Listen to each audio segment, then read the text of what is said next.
আসসালামু আলাইকুম। আপনাদের জন্য একটা নতুন পুডিং নিয়ে এসেছি। আপনারা একটু কষ্ট করে দেখে নেবেন। অনেক কষ্ট করে বানাই আপনাদের জন্য। আপনারা যদি না দেখেন তাহলে অনেক কষ্ট লাগে। তো এখানে আমি হাফ কেজি লিকুইড দুধ নিয়েছি আর নিয়েছি এখানে চিনিটা আপনারা আপনাদের স্বাদ অনুযায়ী দিবেন। আমি আমার অনুযায়ী দিয়েছি। আর দিব এখানে আগার আগার পাউডার, আর আমি কর্নফ্লাওয়ার কিছু গুলে রেখেছি, ওইটা আমি পরে দিব। আমি কিন্তু এখনও চুলাটা অন করিনি। চুলাটা অন করব আমি সমস্ত উপকরণ যখন মিশিয়ে নিব।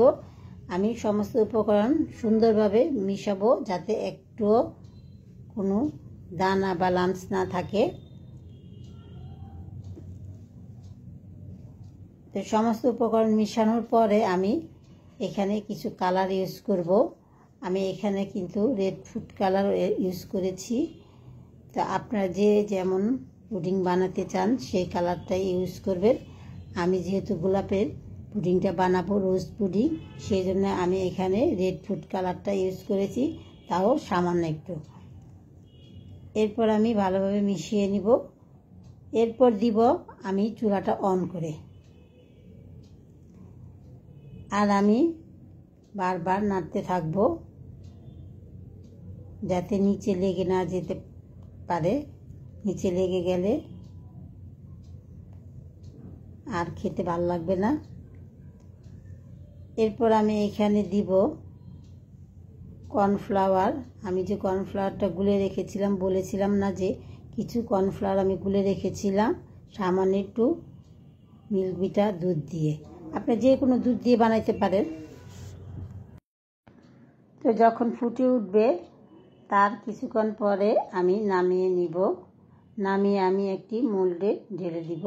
এখন আমি সেই কর্নফ্লাওয়ারটা দিয়ে দিয়েছি। তো আপনারা যদি এইভাবে আমি যেভাবে বানিয়েছি সেইভাবে পুডিংটা বানান, খেতে অনেক ভালো লাগবে আর বেশিক্ষণ সময় লাগে না পুডিংটা বানাতে। আমি পুডিংটা এখন নামিয়ে নিব। নামিয়ে একটা মোল্ড আমি সাজিয়ে রেখেছি কিছু ফুল দিয়ে, মানে গোলাপের পাপড়ি দিয়ে। যেহেতু আমি গোলাপ পুডিং বানাচ্ছি, রোজ পুডিং, সেই জন্য আমি এখানে কিছু গোলাপের পাপড়ি আগে নিচে দিয়ে নিয়েছি মোল্ডের নিচে।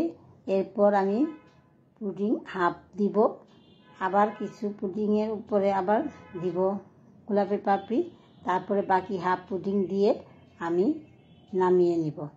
নামিয়ে আমি 2 ঘন্টার মতন নর্মাল ফ্রিজে রেখে দিব।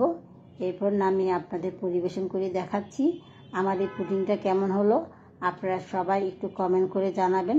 যদি আপনারা কমেন্ট করে জানান তাহলে আমাদের অনেক ভালো লাগে, আমরা অনেক আনন্দ সহকারে কমেন্টগুলি পড়তে পারি, কারণ নিজের সুনাম সবাই তো পছন্দ করে। তাই একটু কষ্ট করে কমেন্ট করে জানাবেন। আল্লাহ হাফেজ।